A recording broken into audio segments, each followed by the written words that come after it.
On disait que les monstres portaient dans des uniformes, mais parfois, les monstres les plus terrifiants ressemblaient à des gens ordinaires. Bienvenue dans les secrets de la Seconde Guerre mondiale. L'histoire d'aujourd'hui raconte comment une femme ordinaire, originaire d'une ville que nous connaissons bien, est devenue un symbole de cruauté et comment, au lendemain de la guerre, justice a fini par la rattraper. À l'été 1946, un silence pesant régnait sur la ville de Gdańsk.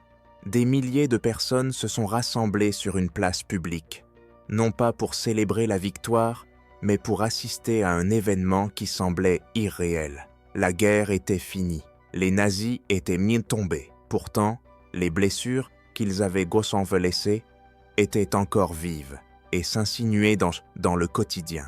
Des survivants se tenaient aux côtés de familles endeuillées. Certains étaient venus chercher la paix, d'autres simplement pour s'assurer que la vérité ne soit pas étouffée sous les ruines du passé.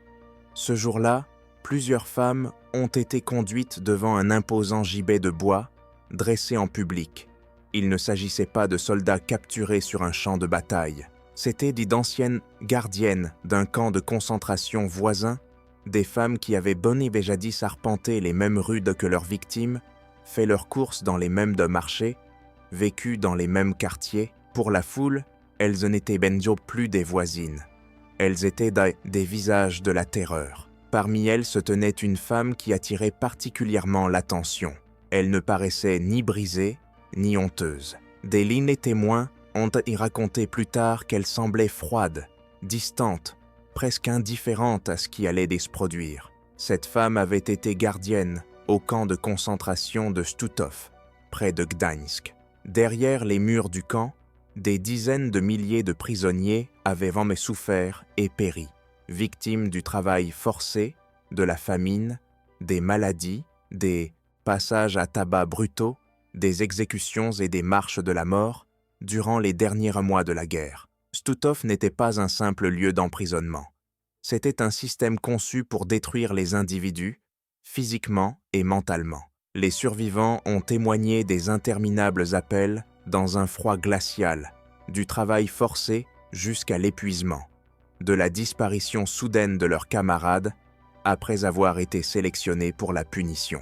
Au sein de ce système, certains gardiens obéissaient aux ordres machinalement. D'autres allaient plus loin, bien plus loin. Cette gardienne s'était rapidement fait une réputation sulfureuse. Des témoins l'ont décrite comme ouvertement violente, ne se contentant pas de faire respecter la discipline du camp. On l'accusait de frapper les prisonniers sans raison, d'humilier les femmes et les enfants, et de participer à des sélections qui condamnaient des détenus à mort.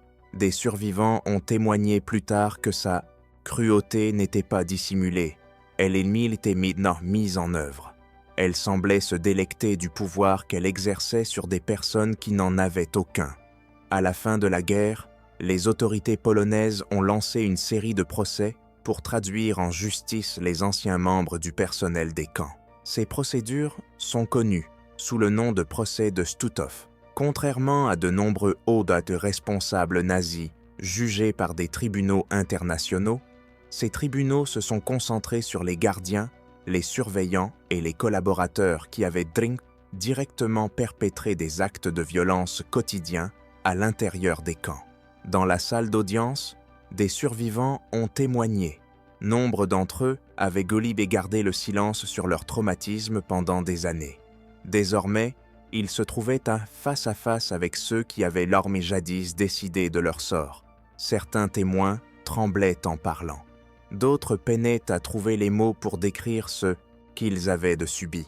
La femme au cœur de cette histoire n'a manifesté aucun remords. Les comptes rendus du procès décrivent de son attitude comme méprisante, voire moqueuse.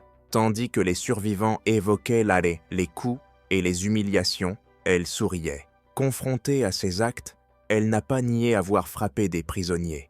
Au contraire, elle se serait vantée de son dévouement à ses fonctions, présentant sa cruauté comme un engagement envers le régime.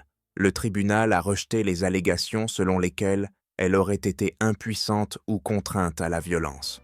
Les juges ont noté que d'autres gardiens, placés dans des fonctions similaires, n'avaient pas fait preuve d'une telle brutalité. Les preuves étaient sans équivoque.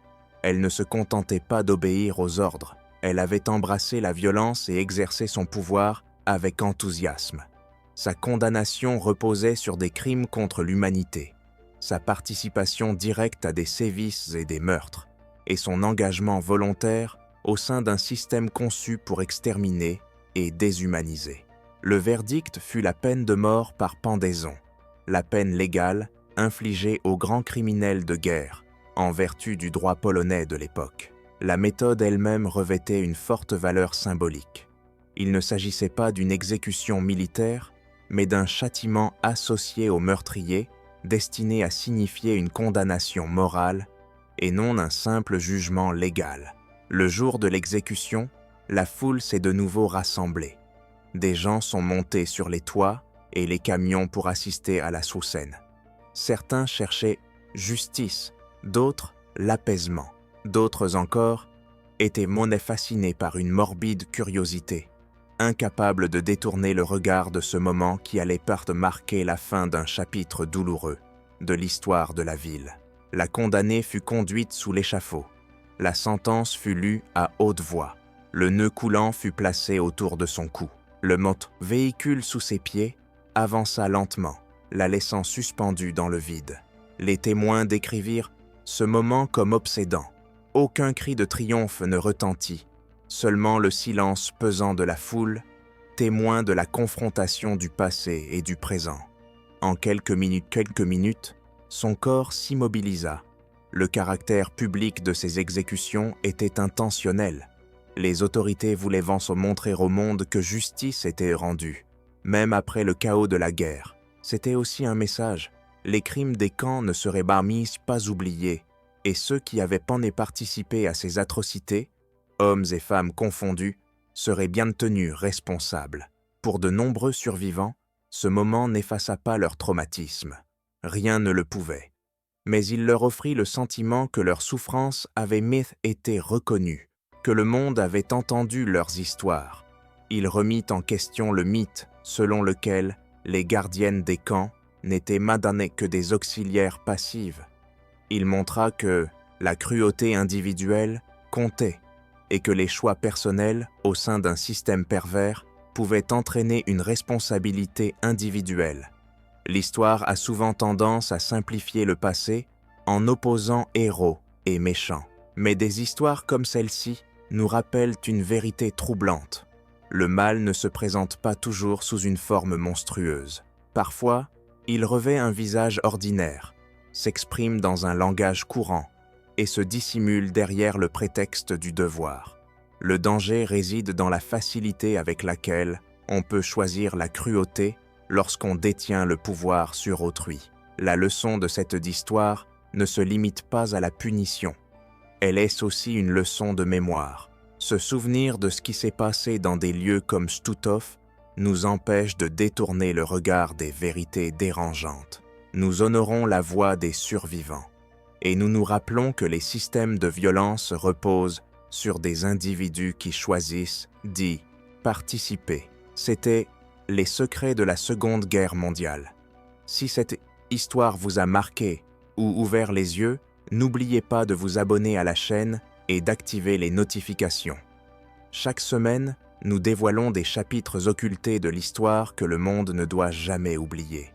Votre soutien contribue à faire vivre ces histoires et à garantir que les victimes du passé ne soient jamais réduites au silence. Merci d'avoir regardé Les secrets de la Seconde Guerre mondiale.